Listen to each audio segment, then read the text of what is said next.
Hey guys, what's going on? This is Brian with Games Under Pressure. Today, I'm super pumped to be taking a look at Axiom Verge. This game was just released on the PlayStation 4. You can buy it right now for $20 if you're not a PlayStation Plus member, or $17.99 if you are. This is a metroidvania game, and I'll get into what that means in a second, but first of all, this was developed by Thomas Happ Games, and this whole entire game was made by one dude. He did the art, he did the music, he did the story, he did everything, which is incredible.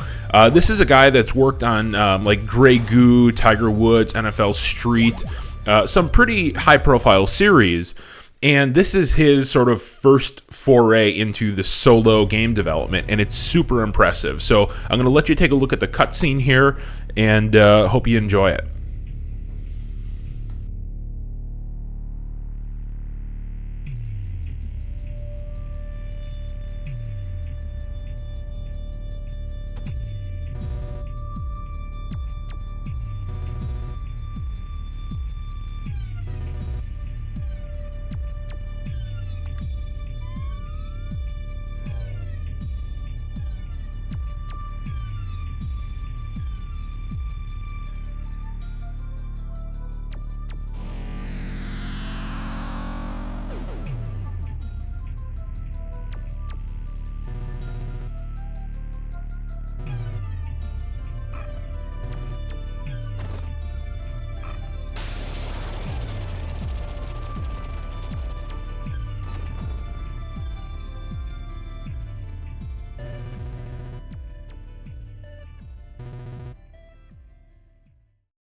So that is sort of the setup for this game. That's the intro to the story. In my opinion, it's actually pretty effective because it's nebulous enough that you want to continue to learn about this world. I mean, where is this guy? What's he doing here? What's the purpose of him being here? You want to sort of keep on playing. So even though it's simplistic, I think it sets up the story well. I can't speak to the story a little bit later on in this game because I've only played this for about 2 hours or so. But so far the story is interesting and it has piqued my interest. So in the intro, I mentioned that this is a Metroidvania title.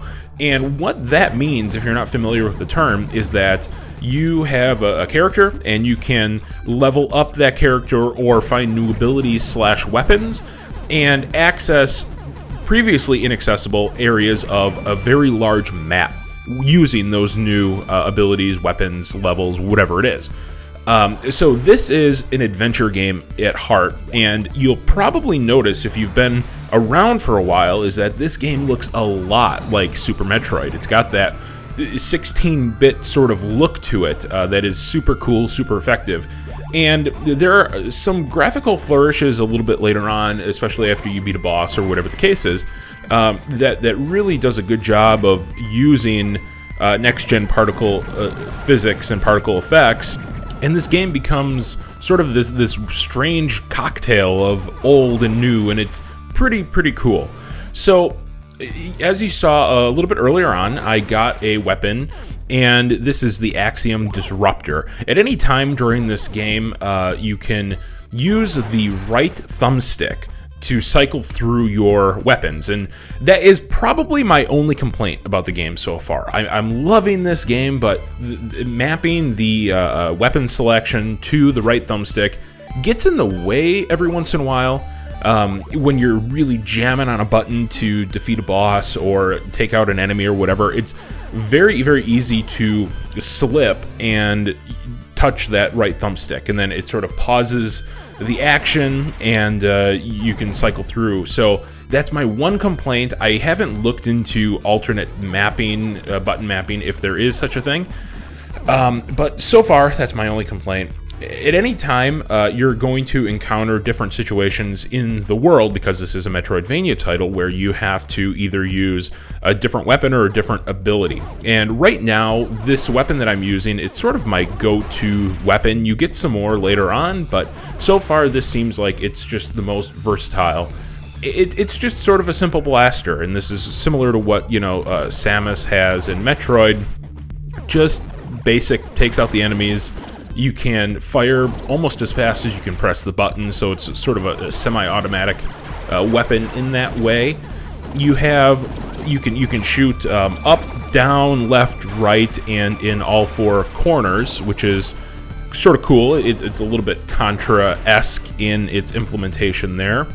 And what I am just really loving about this game is the control scheme. Right now, I'm using the D-pad instead of the analog stick, just because this is sort of an old-school feeling game, and it just feels right to use the D-pad, but everything is so crisp, it's so fluid, it feels good. I'm reminded almost of Alucard in Castlevania Symphony of the Night, which is personally one of my favorite games, and that, in my mind, is sort of the bar when it comes to fluid movement.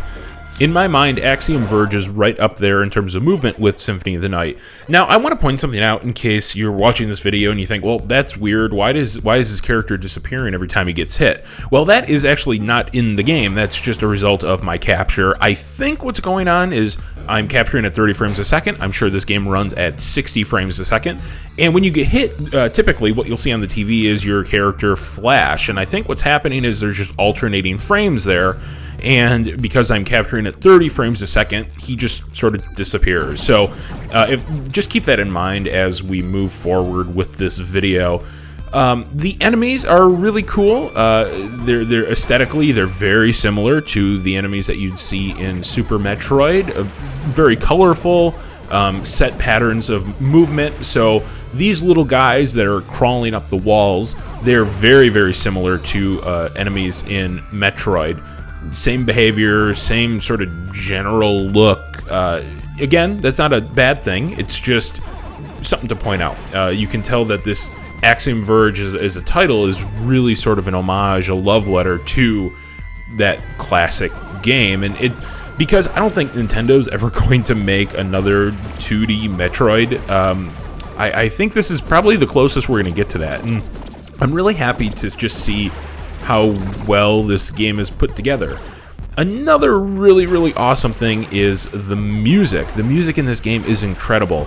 And to think that this art style, which is really cool looking, and the character design and the music, it was all done by one single dude. I mean, he did everything. In some ways, this is almost the project of a Renaissance man. I mean, this is what game developers did 20 years ago, 25 years ago when it came to games, is they just made these games. They sort of hunkered down and they made these games on their own. So this is the vision of a single guy. It's really impressive. Now, you can see I'm encountering some different gameplay elements. I received that gun, which I showed you at the beginning, and you can use that to trigger switches to get into doors, which is pretty cool. And you can see I'm still running into that stick issue where I'm jamming on the button in I have huge, monstrous gorilla hands, so that probably doesn't help. But I constantly hit that stick. I'm constantly flicking that stick, and it gets super annoying after a while. Here is the first instance of just a different weapon, and it's pretty cool. This is the Nova. It's not super powerful, but you can shoot, and I'm a little bit confused. I don't think they do an adequate job of explaining this, but long story short, what you can use this weapon for is to fire, and then if you hit square again, which is the fire button, while the projectile is still in the air, it will sort of burst into a bunch of different pieces, and you can trigger switches that you might not have been able to trigger before. So you can see me, I'm struggling to get a little bit of a handle on this weapon. It's a little bit awkward because you can't detonate the projectile right after it leaves the gun. You have to wait a second. But once you get the hang of it, it actually is pretty cool.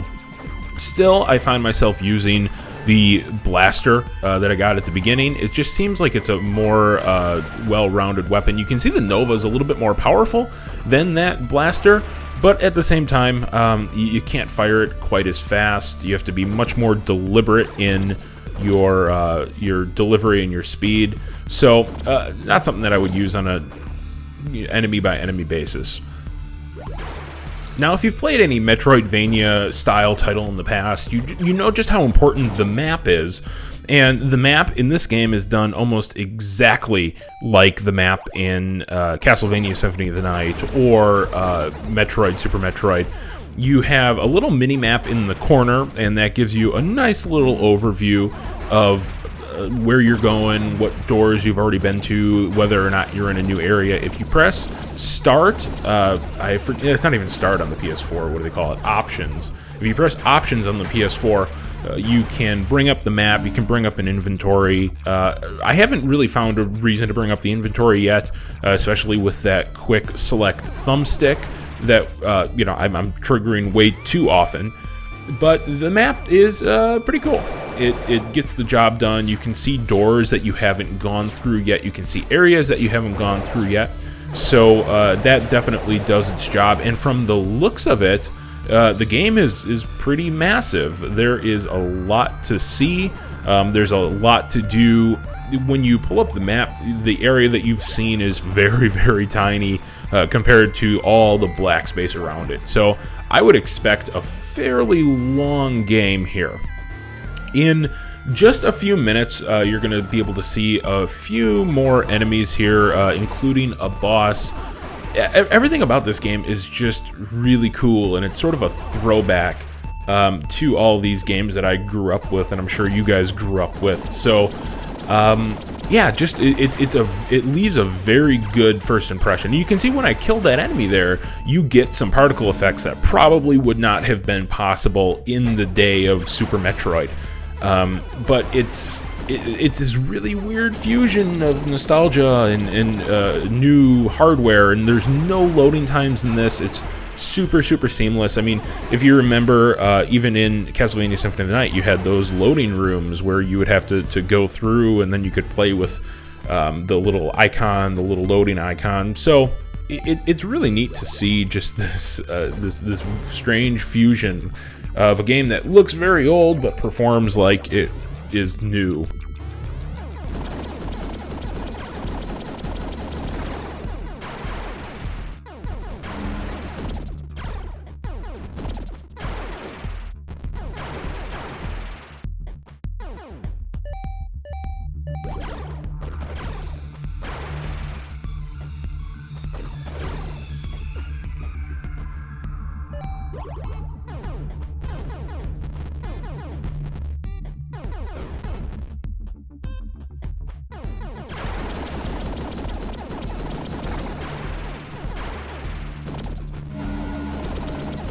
So this is a pretty good idea of the types of items that you can expect and the types of upgrades to expect in this game. This is a pretty cool one. This basically increases the projectile size for all of your weapons. So you can see now with that the gun that I'm using, the projectiles are a little bit bigger. That gives you a little bit more of an opportunity to hit your desired target, which is great. And as you can see here, when I attack these stupid little mosquito-looking things that killed me or injured me before, it's a lot more easy to take them out. So those are very welcome upgrades. I'm anxious to see just what kind of firepower you're going to have by the end of the game. I'm sure it's going to be crazy like Contra. Now, here's a little PSA for you. Make sure that you don't do what I did and rush into a door that is red with no health and not having saved it or whatever, because that is a boss door. So you'll see my mistake here. But the bosses are very sort of old school in their implementation in that they don't have a health bar at all. So if you ever played, a good example is the Simpsons arcade game that was very popular. If you're fighting a boss. They don't necessarily have a life bar cluttering up the HUD. All they have is this weird red flashy appearance that as you get a little bit redder, you know that the boss is almost ready to die. It's very similar here too. So the face of whatever it is I'm fighting, it starts out like a grayish brown, and as it loses health, you can see the front of it very, very gradually start to turn red. So you get rid of all that clutter of a HUD, and you have this nice little throwback touch. This is also interesting because this sort of goes back to the idea of these giant, supermassive boss battles that take up the entire screen. Like Metroid is another really great example of that. Just these massive bosses that are super intimidating. And this one is pretty easy, but there are other bosses that the point of attack isn't necessarily obvious. So you have to spend a second just trying to find out what their weakness is and what point on their body that they're vulnerable, which is kind of cool. Again, very old school and very nostalgic in that way. The only complaint I have with the bosses really is that they seem super easy. As you can see here, I maybe got hit twice during this boss, and this is total. I mean, before I died the first time, I was hit maybe like 3 or 5 times or so. I mean, it's not that bad. You get a trophy for every boss you beat, which is cool. And again, really, really neat particle effects there. So something that couldn't be done in the 16-bit era. So you wouldn't see particle effects like that in Super Metroid, which this game obviously borrows heavily from. At the end of every boss battle, you're going to have a new ability or a new weapon or something. Again, haven't beaten it, so I can't quite tell you exactly what you're going to get, but this is a very, very, very cool new ability. This is a drill that allows you to crack through some of the lighter colored rock.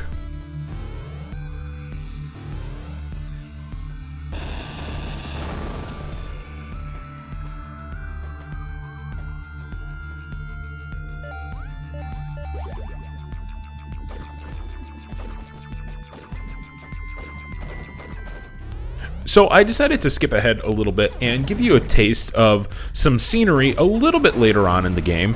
I was worried when I first saw some of the trailers and screenshots that everything was going to look similar, that really sort of like weird purplish magenta color that you saw at the beginning, that reddish. So I'm very happy to see that they're now moving into more of a futuristic, high-tech looking space, which is really cool. You see that the red purple color palette has been replaced with a bluish purple color palette to give that high-tech look. So again, very, very happy that you don't just get one, because that just seemed really oppressive and kind of, it hurt your eyes after a little bit. It was sort of like watching the Virtual Boy.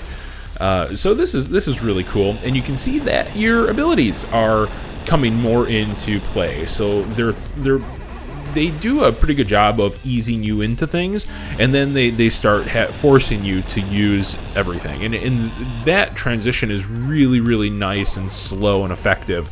So if you've never played a Metroidvania title like this, you aren't completely confused, and they give you enough time to acclimate to everything, which is something that sounds simple in theory, but it's actually much more difficult to do in practice. So happy that Tom Happ nailed that. That's really, really cool.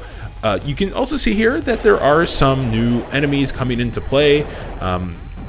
Part of the fun of these types of games is just learning different enemy movements and knowing how they're going to attack you, and then sort of having to use that knowledge to get through certain parts of the game.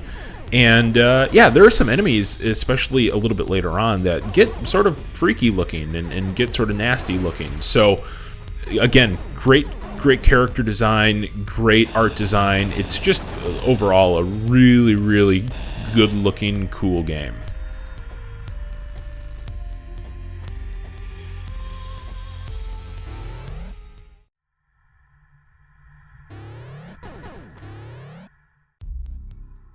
So I'm going to skip ahead a little bit more now, and this is probably 20 minutes or so after where I left it last time. You can see this interaction is pretty cool. This is sort of the cover of the game. This is sort of what the game revolves around, and for the first time, you're given a purpose here. So I'll let you just read this without me talking.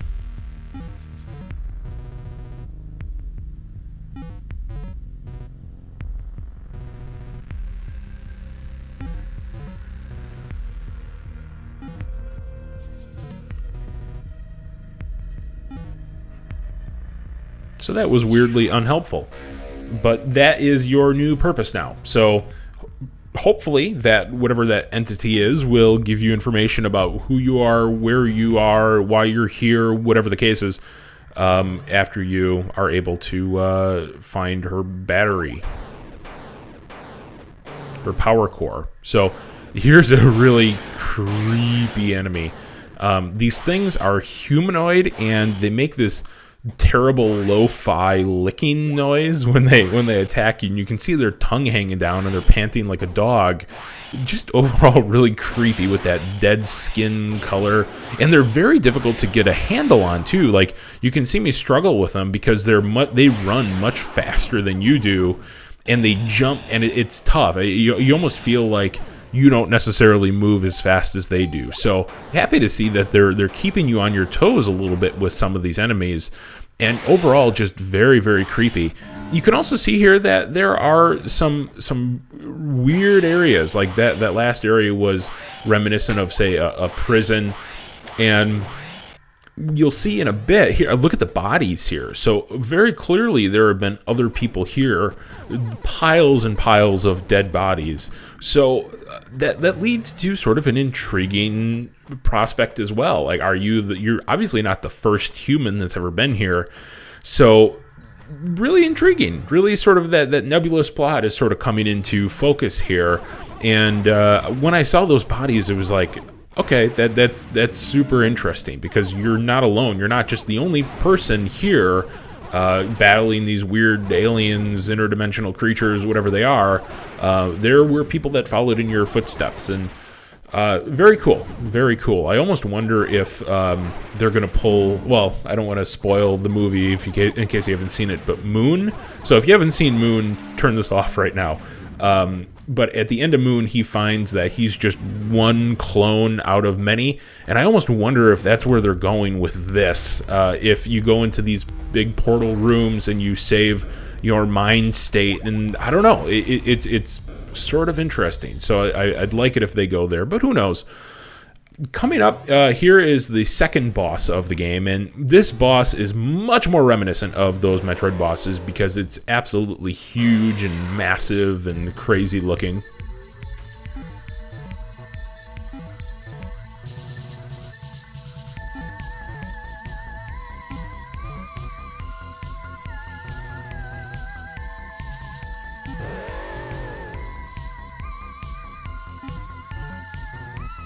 And this is also setting up a villain. So Athatos is who is commanding these things and giving these things orders. So I'm sure that'll be the main villain in this game. Watch the weird crystal bulbous things on his back. Those are, again, they start yellow, they start a different color, and as this boss starts to lose health, those turn red. Again, that's sort of a neat little throwback, neat little callback to the games of yesteryear.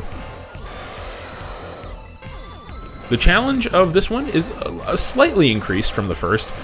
These are not super difficult bosses. If you've played a game like Contra or any, basically any like Metroidvania title, you'll be fine here, at least so far. I'd like to see the difficulty ramp up a little bit on some of these bosses, but if you can move and dodge and shoot at the same time, you're pretty much good to go on this.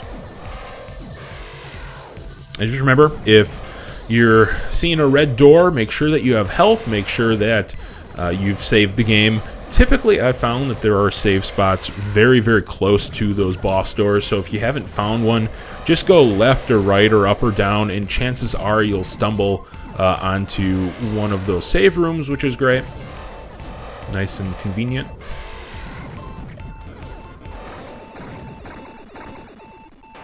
particle effects here again. Look at that. That's really cool. It almost looks like the bloody Pollock painting.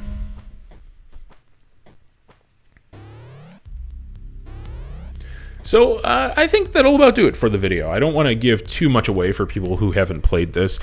Overall, I love this game. I think it's really, really, really solid. The movement is amazing. Everything from the art design to the music is phenomenal. It's a great callback. I mean, if you're feeling nostalgic and you just want a good Metroidvania game, and you're disappointed that Nintendo hasn't released a new 2D Metroid game, or the Castlevania 2D games are sort of on their way out, having not received one for many, many years, this is the game for you. It's really, really cool. It's not for everybody. It takes a sort of a special kind of person to really get into the Metroidvania titles, because they require a commitment. They require a big time commitment. They're pretty big.